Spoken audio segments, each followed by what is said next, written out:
여러분 반갑습니다. 한국사 전문의 선생님입니다. 자, 이번 시간도 저번 시간에 이어서 조선에 대해서 수업하도록 하겠습니다. 이번 시간 주제는 외란과 호란이 일어나다 부분입니다. 자, 수업하기 전에 학습지 준비해 주시고요. 교과서 64페이지를 펴주시기 바랍니다.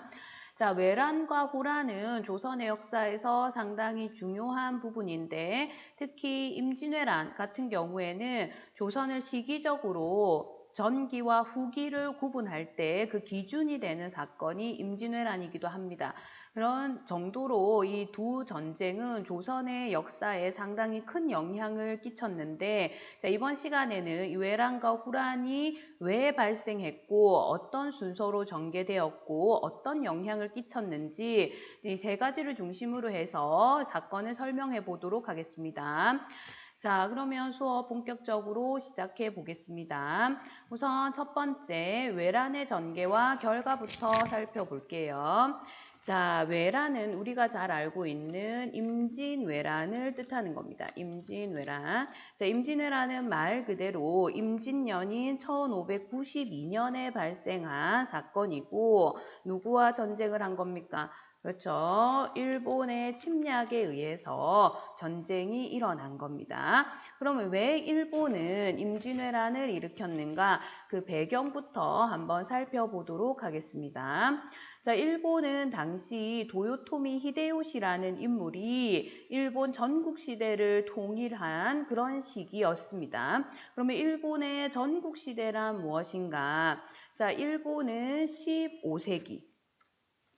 15세기부터 중앙정부가 힘이 상당히 약해졌습니다. 중앙정부의 힘이 약화가 됐고 대신 지방 영주들의 힘이 강해지면서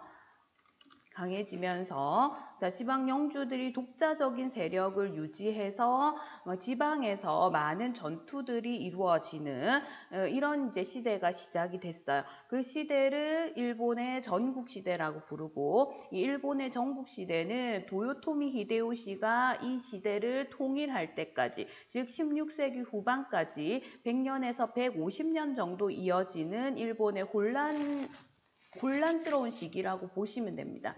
그런 혼란스러운 전국시대를 통일하고 도요토미 히데요시가 이제 중앙에서 막강한 권력을 획득했다 이렇게 보시면 되죠. 근데 문제는 도요토미 히데요시가 전국시대를 통일하고 난 이후에도 계속 독자적인 세력을 유지하려는 영주들이 존재를 하는 겁니다. 그러면 이 영주들은 중앙에 있는 도요토미 히데요시에게 상당히 불만을 가질 수밖에 없겠죠. 그래서 지방의 이런 불만 세력을 무마시키고 일본을 단합하기 위해서 외부의 적을 만드는 이런 전쟁을 하고자 하는 게 도요토미 히데요시의 의도였어요. 그래서 대륙을 침략해서 이 대륙을 침략한다는 것은 전쟁을 뜻하는 거고 이 전쟁을 통해서 일본의 내부를 단결시키겠다라는 것이 도요토미 히데요시의 의도였던 것이죠. 자, 이때 이 대륙 침략의 상대가 됐던 것이 바로 조선입니다. 그래서 일본은 명나라를 공격하겠다. 그러니까 너네가 길을 터달라. 이런 식으로 이제 명분을 내세웠지만 당시 조선 같은 경우에는 명나라와 사대 관계를 맺을 만큼 사이가 좋았기 때문에 명나라로 침략하는 길을 내줄 수가 없었죠, 당연히. 그래서 이제 일본은 너네가 길을 빌려주지 않았기 때문에 침략을 한다라고 하는 명분을 내세워가지고 조선을 침략해 들어옵니다. 이것이 1592년 임진왜란의 시작이었다라고 보시면 되겠습니다. 자, 그러면 임진왜란의 전개 과정을 한번 볼게요. 자, 초기에는 조선의 국방력이 굉장히 약했어요. 그래서 빠른 속도로 부산포 그리고 수도인 한성까지 함락되는 모습을 보입니다. 그럼 도대체 왜 조선의 국방력이 이렇게 약했느냐? 자, 조선이 세워지던 초기에는 홍건적의 난이라든지 뭐 일본에서 해적이 침략을 한다든지 자, 이런 식의 이제 외세의 침략이 있었습니다. 하지만 이러한 침략은 국경선 인근에서만 발생하는 굉장히 작은 규모의 침략이었고 사실상 조선은 건국되고 200년이 지난 임진왜란 이전까지는 외세와의 큰 대대적인 침략을 한 번도 받아본 적이 없는 상당히 평화로운 시기를 보내고 있었습니다. 그러다 보니까 자연스럽게 국방력이 약할 수밖에 없었던 거죠. 근데 반면에 일본은 지난 100년간 영주들이 힘을 기르면서 상당히 전쟁을 많이 했던, 말 그대로 전쟁에 특화된 국가였던 거예요. 그래서 이런 이제 일본과 조선이 국방력으로 경쟁해야 되는 전쟁이 일어나게 되니까 이게 너무 이제 힘의 균형에서 차이가 많이 났던 거죠. 그래서 부산포와 한성이 함락이 되고 조선 정부가 굉장히 이제 위기를 맞게 됩니다. 이때 조선 정부가 선택한 방법은 분조입니다. 자, 이 분조라는 것은 말 그대로 조정을 분리한다 이런 뜻인데, 당시 조선의 왕은 여러분 알다시피 선조죠. 이 선조는 조정을 분리해가지고 자신은 의주로 피난을 갔고요. 자신의 아들인 광해군에게 조정을 맡겼습니다. 그래서 자신은 왕이기 때문에 자기가 없어지면 조선은 망한다. 자기는 안전한 의주로 피난을 갔고 광해군, 자신의 아들인 광해군을 세자로 책봉해가지고 조정을 맡기는 겁니다. 그러면서 이제 정부가 한 일은 명나라의 원군을 요청을 해가지고 명나라 군대가 올 때까지 좀 기다리고 있었던 거죠. 자, 그러면 이 사이에 조선을 지키기 위해서 애썼던 인물들은 누구냐? 여러분도 잘 아시는, 우리 역사에서 굉장히 중요한 인물이죠. 이순신 장군이 등장을 합니다. 그래서 이순신이 남해의 해상권을 장악하면서 일본에 맞서고, 그 다음에 의병들이 일어나서 전국에서 활약을 펼칩니다. 자, 여기서 의병은 말 그대로 관군이 아니라 자신이 사는 지역을 지키기 위해서 일어난 의로운 병사다 해서 이제 의병이라고 불립니다. 자, 그럼 이 이순신과 의병들의 활약에 의해서 조선은 일본에게 완전히 침략을 당하지 않고 이제 끝까지 저항할 수 있었다고 보시면 돼요. 자, 그래서 외란의 전개 과정을 지도로 한번 보도록 하겠습니다. 여러분 교과서 64페이지에도 같은 지도가 나와 있습니다. 자, 여기 보시면 이제 특징적인 게 뭐냐면 관군들이 싸운 것도 있어요. 그죠? 그 이후에 뭐 명나라 지원군을 받아서 평양을 탈환한 거라든지, 여러분 잘 아시는 권율 장군의 행주 대첩이라든지, 아니면 뭐 이순신도 관군이었기 때문에 한산도 대첩이라든지 이런 관군들의 전투도 있지만 의병들의 활약도 굉장히 많이 두드러집니다. 당시에 뭐 서산대사라든지 사명대사 같은 이러한 승려들의 저항도 있었고, 그 다음에 곽재우, 그죠? 고경명 이런 인물들도 의병으로서 상당히 유명한 인물들이죠. 지방 곳곳에서 의병들이 일어나서 자신의 지역과 조선을 지키기 위해서 노력했다 이런 부분들도 볼 수가 있습니다. 그리고 이제 많은 격전지들을 확인을 할 수가 있고, 그다음에 이순신 장군의 이제 활약을 얘기 안 할 수가 없는데 대표적인 이제 전투가 한산도 대첩이죠. 이 한산도 대첩을 포함해서 뭐 옥포해전이라든지 여러 해전들이 있었습니다. 그 해전이 왜 중요하냐 하면 이런 해전을 통해서 조선이 남해의 해상권을 장악을 하게 되는 거예요. 이 남해 해상권을 장악하게 되면 당시 일본이 조선으로 이제 식량이라든지 무기를 보급할 수 있는 이런 보급로를 확보를 해야 되는데 이러한 보급로가 차단이 되는 겁니다. 그죠? 자, 당시에 일본은 빠른 속도로 이제 군인들을 위쪽으로 이제 보내기 위해 가지고 최대한 자신들의 어떤 식량이라든지 무기를 최소한으로 가지고 조선에 상륙을 했어요. 그 이후에 이제 일본에서 조선으로 식량을 보내주고 무기를 보내주는 이러한 방식으로 전투를 치르려고 했는데 이순신에 의해서 보급로가 차단이 되자 전쟁에 상당한 위기를 겪게 된 거죠. 그래서 이제 이순신이 남해와 해상권을 장악한 이 사건은 굉장히 중요하다고 볼 수 있습니다. 그리고 당시에 조선은 국방력이 상당히 약한 상태였기 때문에 이런 백성들이 스스로 일어나가지고 의병 활동을 했다는 것도 조선의 전투에 상당히 긍정적인 영향을 끼쳤다고 볼 수 있는 거죠.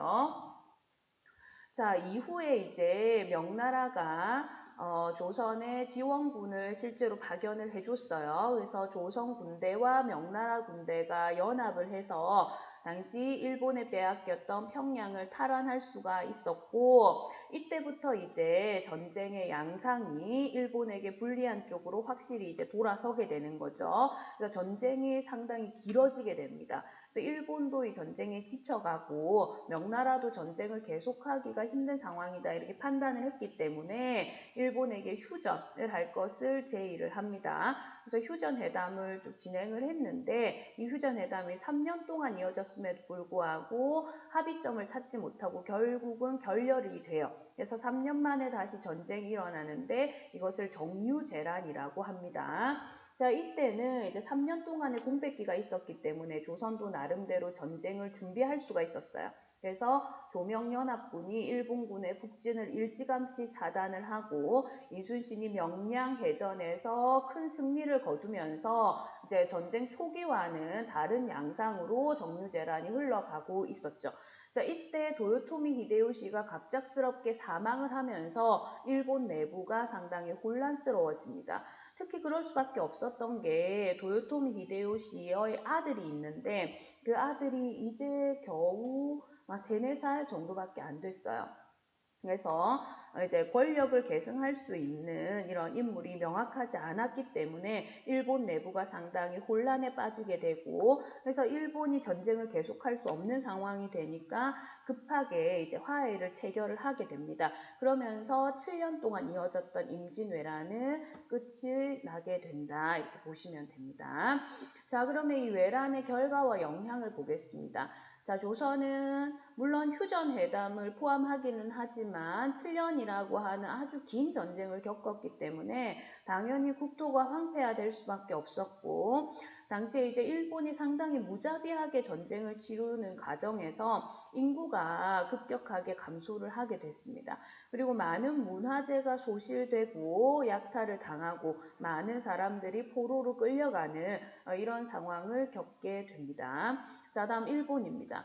자, 일본은 전쟁 말미에 도요토미 히데요시가 사망을 하고 그 뒤에 이제 도요토미 히데요시의 부하였던 도쿠가와 이에야스가 권력을 장악을 하게 돼요. 자, 도쿠가와 이에야스입니다. 자, 이 도쿠가와 이에야스가 에도를 중심으로, 에도는 오늘날의 도쿄를 뜻합니다. 이 도쿄를 중심으로 해서 에도 막부를 설립하고 당시 포로로 끌려간 조선의 기술자나 학자를 통해서 문화를 발전을 시킵니다. 이때 이 기술자 중에서 많은 수가 도자기에 관련된 기술자였어요. 그래서 일본에서 도자기 기술이 많이 발전을 하게 되고 성리학자들을 많이 끌고 갔기 때문에 일본 유화해서 이제 성리학이 성장을 하게 되는 계기가 됩니다. 그래서 일본은 이제 전쟁 이후에 조선과 사이가 상당히 안 좋아졌지만 조선과 교류하지 않으면 경제적으로나 정치적으로나 많이 불안했기 때문에 에도 막부가 들어서면서 조선에 사절단 파견을 요청해요. 그래서 당시 조선이 사절단을 파견하게 되는데 그 사절단의 명칭이 바로 통신사입니다. 통신사에 대한 설명은 교과서에도 나와 있어요. 교과서 64페이지에 보면 행렬도가 나와 있죠. 자, 이 통신사 행렬도인데 이 사람이 이제 통신사 관리로 간 인물이겠죠. 자, 일본은 막부 정권이 쇼군의 권위를 인정받고자 조선의 사절 파견을 요청을 했습니다. 그래서 조선 정부는 임진왜란 이후 19세기 초까지 200년간에 걸쳐서 약 12회 정도 통신사를 파견했는데 한번 파견했을 때 규모가 300명에서 500명 정도로 상당히 컸대요. 그래서 12회 파견하기는 했지만 상당히 그 영향력이 컸을 것이다 이렇게 추측이 되고 있습니다. 그래서 통신사는 조선의 선진 항군이라든지 문화를 일본에 전파하는 역할을 담당을 했고 특히 이제 쇼군의 권위를 인정하는 이런 역할, 명분을 제공해주는 역할을 했기 때문에 조선과 일본 사이의 문화 교류에서나 정치적 영향력 면에서나 상당히 중요한 역할을 했다고 볼 수가 있습니다. 자, 다음 중국이 이제 중요한데요. 자, 중국 같은 경우에는 당시 명나라가 조선을 많이 도와줬다 했잖아요. 근데 문제는 명나라가 당시에 누구를 도와줄 수 있을 정도로 국력이 강하진 않았어요. 네, 전쟁까지 개입을 하게 되면서 국력이 더욱더 약화가 됩니다. 자, 이렇게 명나라의 국력이 약화된 틈을 타서 만주 지역에서 성장하고 있던 여진족이 급속하게 성장을 하게 되면서 나라를 세웁니다. 그 나라가 바로 후금이에요. 후금. 이 후금이 나중에는 이름을 바꿔서 청나라가 되는 거죠. 결국 이 청나라는 나중의 얘기지만 명나라를 멸망시키고 중국 대륙을 차지하게 되거든요. 그래서 이 후금 청나라가 이제 성장을 하게 되면서 동아시아의 정세에도 크게 영향을 끼치고 그 이후에 우리나라에 호란이 발생하는데도 상당히 큰 영향을 끼칩니다. 그래서 조선, 일본, 중국이 이 임진왜란에 의해서 어떤 변화를 겪었는가, 이것은 이후의 역사에도 상당히 영향을 끼치기 때문에 여러분들이 반드시 기억을 하시면 좋겠습니다. 자, 다음 임진왜란이 끝나고 이제 두 번째 전쟁인 호란이 발생을 하게 되는데요. 이 호란에 대해서 설명해 보도록 하겠습니다. 자, 임진왜란이 끝나고 난 이후에 선조가 사망을 하고 그 뒤를 이어서 왕위에 오른 인물이 바로 광해군입니다. 광해군 앞에서도 얘기했지만 조선이 분조를 선택했을 때 조정을 끝까지 지켰던 인물이고 전쟁의 폐해, 전쟁의 피해 이런 것들을 누구보다도 잘 아는 왕이기 때문에 복구 정책에 특히 힘을 썼습니다. 그래서 파괴된 토지대장을 다시 정비하고 새로운 세금 제도를 만들었는데 그게 바로 대동법입니다. 대동법은 우리가 다음 시간에 자세히 할 거기 때문에 그때 가서 설명을 하도록 하겠습니다. 어쨌든 토지대장을 정비하고 대동법을 실시하면서 피폐해져 있던 농민들의 생활을 안정시키고 재정을 강화하면서 전쟁 복구에 최선을 다했다. 이렇게 기억을 하시면 될 것 같아요. 그래서 광해군은 국내에서는 전쟁의 피해를 복구하는 정책을 실시했고 대외적으로는 중립외교를 실시했다. 이렇게 기억을 하시면 되겠습니다. 그럼 이 중립외교가 당시에 왜 필요했느냐? 우리가 앞에서 임진왜란의 결과에서도 얘기했듯이 명나라의 국력이 쇠퇴되면서 여진족이 힘이 세진다 했죠. 그 여진족이 금나라의 뒤를 이어서 이제 후금을 건국합니다. 여러분 금나라는 고려시대 때 배우셨죠? 그 금나라를 여진이 세운 국가잖아요. 그래서 그 여진족이 세운 후금이다 해서 이름을 후금으로 한 겁니다. 그래서 여진이 후금을 건국하고 명을 공격을 해서 이제 중국 대륙을 차지하려고 했어요. 그런데 이제 명나라가 후금의 공격을 받게 되니까 누구에게 원군을 요청하겠습니까? 그렇죠. 당연히 조선에게 원군을 요청하겠죠. 조선이 임진왜란으로 위기를 겪을 때 명나라가 지원군을 보내줬기 때문에 당연히 명나라는 위기에 처했을 때 조선의 원군을 요청하게 된 겁니다. 근데 문제는 중간에 이제 조선이 껴가지고 굉장히 곤란하게 됐다는 거죠. 조선 입장에서는 당연히 명나라가 조선을 도와줬으니까 우리도 명나라를 도와줘야 된다 이렇게 생각할 수도 있지만 당시 조선은 임진왜란을 겪은 지 얼마 되지 않았던 시기이기 때문에 또다시 전쟁을 겪게 된다면 자칫 멸망으로까지 이어질 수 있는 위기 상황이었습니다. 이런 상황에서 명나라를 무조건 도와줄 수도 없고 그렇다고 해서 후금을 무조건 도와준다면 명나라를 배신하는 꼴이 되니까 이 둘 사이에서 후금과 명 두 나라 사이에서 뭐를 지키겠다. 그렇죠? 중립을 지키겠다. 라고 한 것이 바로 중립외교입니다. 그죠? 그래서 명나라를 완전히 배신할 수도 없고 후금을 완전히 배척할 수도 없는 그런 상황에서 가장 실리적인 방법으로 선택한 것이 중립외교라고 보시면 되겠습니다. 그래서 겉으로는 명나라를 도와주는 척 하면서 후금과 적대 관계를 가지지도 않는 것. 이것이 중립외교인데, 자, 그렇게 하기 위해서 이제 광해군은 실제로 명나라의 지원군을 파견하기는 해요.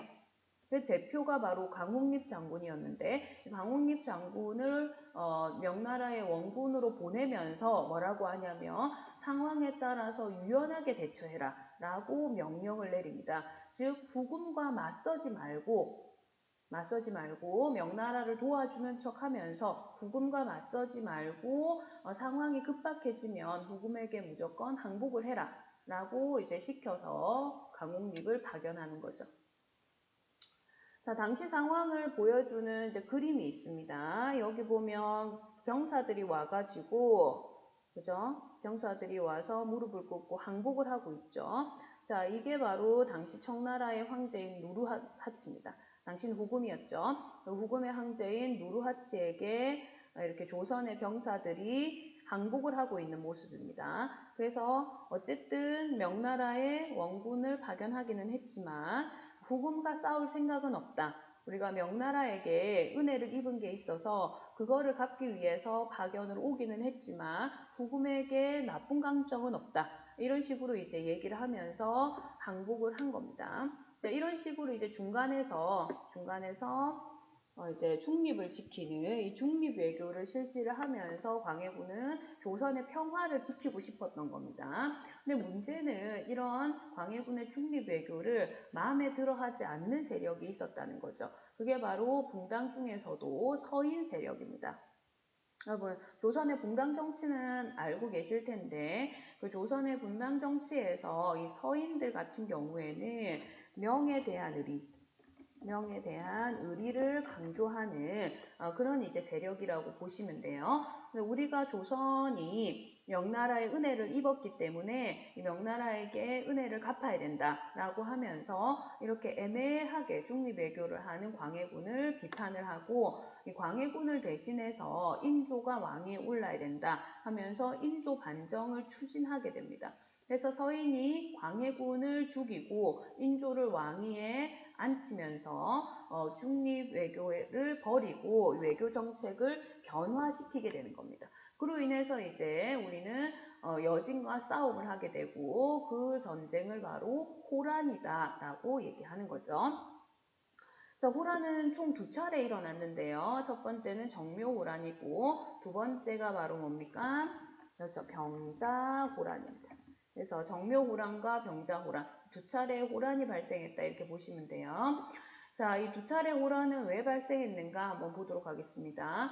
자, 위에서도 나왔지만 서인들은 명나라에 대한 의리를 강조하고 그다음 후금을 배척하면서 친명배금 정책을 펼칩니다. 자, 이 친명배금 정책은 말 그대로 명과 친하게 지내고 후금을 배척하는 그런 정책입니다. 이 친명배금 정책에 불만을 가진 후금이 침략을 하고요. 그때 당시 왕이었던 인조는 강화도에 피신을 갑니다. 그 사이에 관군과 의병들이 후금에 끝까지 항전을 했어요. 특히 정봉수 같은 경우에는 상당히 대표적인 대표적인 전투인 용골산성 항쟁을 통해 가지고 이제 조선을 지키기 위해서 굉장히 고군분투를 합니다. 자, 이런 관군과 의병의 항전을 통해 가지고 이제 조선은 보급로가 끊어진 후금이 강화를 제의할 때 이것을 받아들이면서 후금과 화해를 하게 돼요. 자, 이때 화해를 했다고 해서 조선이 이긴 게 아니라 자, 형제와의 관계를 맺을 것을 이제 허용을 하는 거죠. 형제의 관계를 맺으면서 후금은 형이고 조선이 이제 아우다 이런 형제와의 관계를 맺자. 그리고 명가의 친선을 계속 유지하겠다라고 하는 조건을 내걸어서 화해를 하게 됩니다. 그래서 후금과 조선은 형제와의 관계를 맺고 명나라와도 계속 친선을 유지를 했어요. 근데 문제는 이 후금이 계속해서 성장을 하면서 청나라를 건국하고 힘이 아주 강해진다는 거죠. 그러면서 이제 끝까지 명나라와 친선을 유지하려고 하는 조선이 마음에 안 드는 겁니다. 그래서 좀 더 확실한 관계를 맺기 위해서 군신 관계를 요구해요. 즉 청나라가 왕의 역할을 할 테니 조선은 신하를 해라. 자, 이런 식의 군신관계를 요구하는데, 자, 이때 당시에 이런 군신관계 요구를 받아들일 것이냐 말 것이냐를 둘러싸고 조선에서는 주전론과 주화론이 대립을 하게 됩니다.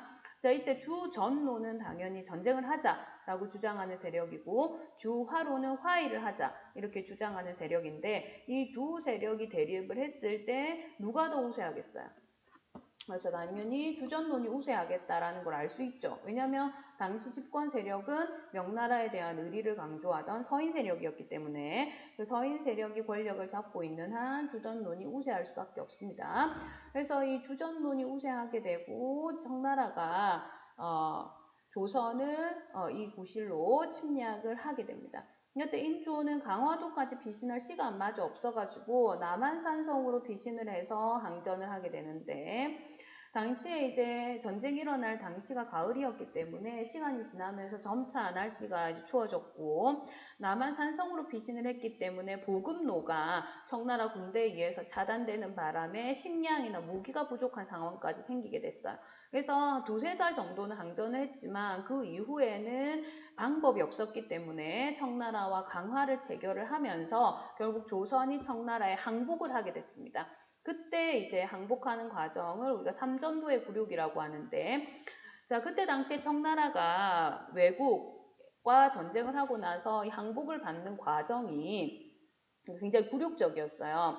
그래서 조선의 왕이 직접 남한산성에서 나가서 청나라 황제, 당시에 조선의 주둔에 있던 청나라 황제에게 가서 3번 절하고 9번 머리를 조아리는 이런 이제 삼배구고두라고 하는 이런 이제 방식을 통해 가지고 이제 굴욕적으로 청나라에 항복을 하게 된다 이렇게 보시면 됩니다. 자, 그 이후에 청나라의 요구에 따라서 당시 조선의 세자였던 소현세자, 왕의 2번째 아들이었던 복림대군, 그 다음에 청나라와 싸우기를 끝까지 요구했던 관리들, 그 다음에 이제 여러 백성들을 이제 인질로 요구를 해요.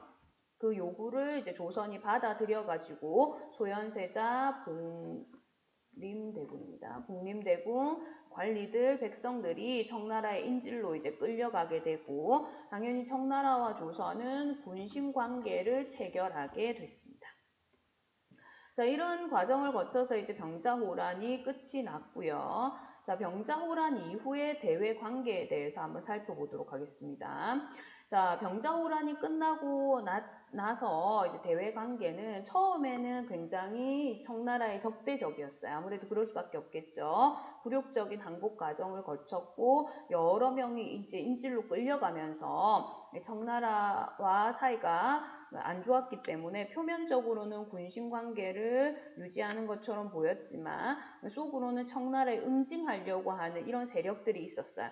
특히 인조에 이어서 왕이 된 인물이 효종인데, 이 효종은 자신의 형인 소현세자가 청나라에서 돌아와서 조선에서 갑작스럽게 사망을 하게 되거든요. 소현세자가 죽고 나서 둘째 아들인 복림대군이 왕위에 오르는데 그 인물이 바로 효종인 겁니다. 그러니까 이 복림대군 같은 경우에는 병자호란을 겪으면서 아버지가 청나라에 굴욕적으로 항복하는 모습도 봤고 자신이 청나라의 인질로 끌려가서 굉장히 힘든 생활을 했기 때문에 청나라의 감정이 별로 안 좋았어요. 그리고 끝까지 이제 명에 대한 의리를 지키려고 했던 송시열, 이완 등과 같은 이런 서인 세력이 당시에도 집권을 하고 있었기 때문에 이런 효종과 서인 세력이 힘을 합해가지고 청을 응징하자라고 주장하면서 펼친 운동이 바로 북벌운동입니다. 하지만 이 북벌운동은 여러 사정상 솔직히 청나라가 그때 당시에 굉장히 강한 국가였기 때문에 청과 전쟁을 한다는 것은 당시 어느 나라도 상상할 수 없는 일이었거든요. 그러니까 현실적으로 가능성이 별로 없었던 거죠. 그래서 실현되지는 않았습니다. 실현되지는 않았지만 어쨌든 이런 청응징을 주장하는 북벌운동이 추진이 됐었다라는 것을 기억해 두시면 되겠고요. 자, 그 이후에는 이제 조선이 청나라에 연행사를 여러 번 파견을 했어요. 그 연행사는 조선이 청해 보낸 사절단인데 그 청나라 수도인 베이징에 도착해서 공식 외교 업무를 맡아서 보면서 여러 이제 인물들과 교류하면서 서양의 문화라든지 청나라의 발전된 기술, 문화 이런 것들을 이제 받아들이게 되면서 청나라가 오랑캐가 아니라 발전된 문화를 가지고 있는 국가다라는 것을 인정한 세력들이 나타나게 되는 거죠. 자, 그런 사람들이 이제 18세기경에 청나라 문물을 수용하자고 주장하면서 대두된 이론이 바로 북학론입니다. 그래서 북학론을 주장한 대표적인 인물이 여러분들도 잘 아시는 박지원이라든지 박제가 같은 인물들이죠. 그래서 이런 인물들이 이제 나서서 북학론을 주장을 하면서 청나라 문물을 수용하자라고 했어요. 그러면서 이제 대외 인식이 북벌운동에서 북학론으로 변화를 했다 이렇게 보시면 되겠습니다. 자, 그리고 이 청나라가 세력이 커지면서 조선과 국경 분쟁이 발생하기도 했어요. 당시 이제 청나라와 조선 사이의 국경 분쟁은 이 지역이죠. 이 지역. 간도 지역입니다. 그래서 청나라와 조선 사이의 국경 분쟁, 이 간도 지역이 누구 것이냐를 둘러싸고 당시에 갈등이 많이 일어났어요. 그래서 이 문제를 해결하기 위해서 숙종이 관리를 파견해가지고 경계를 정합니다. 그래서 그 경계를 정하고 만들어진 비석이 백두산 정계비가 되겠습니다. 그래서 경계를 정하는 비석을 백두산에 세웠다. 그래서 백두산 정계비입니다. 자, 이 백두산 정계비는 뒤에 가서 설명이 자세히 나오는데 교과서 133페이지. 그렇죠? 교과서 133페이지에 보시면 백두산 정계비와 당시 청나라 조선의 국경 분쟁에 대해서 자세히 나오니까 그 부분을 참고해서 보시면 되겠습니다. 그래서 청과 조선의 국경 분쟁은 1712년에 백두산 정계비가 세워지면서 잠시 이제 중단됐다가 19세기가 되면 다시 또 국경 분쟁이 발생을 하거든요. 그 자세한 과정이 교과서 133페이지에 나와 있습니다. 그래서 그걸 한번 쭉 읽어보시면 이해가 될 겁니다. 자, 그래서 이번 시간에는 외란과 호란에 대해서 설명을 했고 여러분들이 쭉 교과서를 보시면 66페이지에 호란 이후의 대외 인식 변화해가지고 활동이 나와요. 자, 이 부분은 여러분들이 스스로 한번 풀어보시고요. 예시 답안은 선생님이 공지사항에 차후에 올리도록 하겠습니다. 그래서 여러분들이 스스로 문제를 한번 풀어보고 예시 답안을 확인하는 방식으로 공부를 해주시면 될 것 같아요. 그래서 이번 시간에는 외란과 호란에 대해서 살펴봤는데 혹시 질문 있으면 게시판에 남겨두시고요. 자, 다음 시간에는 이런 전쟁 이후에, 양난 이후에 조선이 어떤 변화를 겪었는지에 대해서 설명하는 수업을 하도록 하겠습니다. 오늘 수고 많으셨습니다.